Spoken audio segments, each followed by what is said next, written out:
తెరకొట్టే కారం రంగు రుచి ఆచి కారం పొడి. పంచాయతీ ఎన్నికల్లో గ్రామాల అభివృద్ధికి పాటుపడే వారిని గెలిపించుకోవాలని మంత్రి పొన్నం ప్రభాకర్ విజ్ఞప్తి చేశారు. ఇప్పటిదాకా జరిగిన 2 దశల్లోనూ కాంగ్రెస్ పార్టీ మద్దతుతో పోటీపడిన అభ్యర్థులను గెలిపించినందుకు పొన్నం ప్రభాకర్ కృతజ్ఞతలు తెలిపారు. జరగబోయే 3 దశ పంచాయతీ ఎన్నికల్లోనూ కాంగ్రెస్ పార్టీ బలపరిచిన అభ్యర్థులను గెలిపించాలని మంత్రి పొన్నం ప్రభాకర్ కోరారు. ఇక తెలంగాణ ప్రజాపాలన ప్రభుత్వంలో ముఖ్యమంత్రి రేవంత్ రెడ్డి సారథ్యంలో ప్రతి గ్రామంలో అభివృద్ది కార్యక్రమాలను సమర్థవంతంగా నిర్వహించేందుకు ప్రజలు సహకరించాలని విన్నపించారు.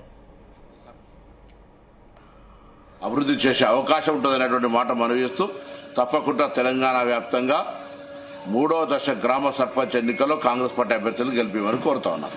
3వ దశ సర్పంచ్ ఎన్నికలు జరిగేటువంటి గ్రామాల్లో కాంగ్రెస్ పార్టీ సానుభూతి పరులను గెలిపించండి.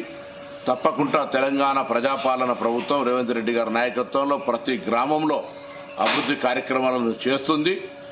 కాంగ్రెస్ పార్టీకి సంబంధించి ఈ రోజు జరుగుతున్న కార్యక్రమాలు అనేకంగా గ్రామ స్థాయి దాకా వస్తున్నటువంటి అంశం మీరు చూస్తా ఉన్నారు. సన్న బియ్యం కావచ్చు, రేషన్ కార్డు కావచ్చు, ఇందిరమ్మ కావచ్చు, 200 యూనిట్ల కరెంటు ఫ్రీ కావచ్చు, ఉచిత బస్సు కావచ్చు, వడ్డీ లేని రుణాలు కావచ్చు, ఇంకా భవిష్యత్తులో చేపట్టే కార్యక్రమాలకు స్థానిక గ్రామ పంచాయతీ సర్పంచులు కాంగ్రెస్ వాళ్ళైతే ఇంకా అభివృద్ధి చేసే అవకాశం ఉంటుందనేటువంటి మాట మనవిస్తూ తప్పకుండా తెలంగాణ వ్యాప్తంగా 3వ దశ గ్రామ సర్పంచ్ ఎన్నికల్లో కాంగ్రెస్ పార్టీ అభ్యర్థులను గెలిపేమని కోరుతా ఉన్నాను.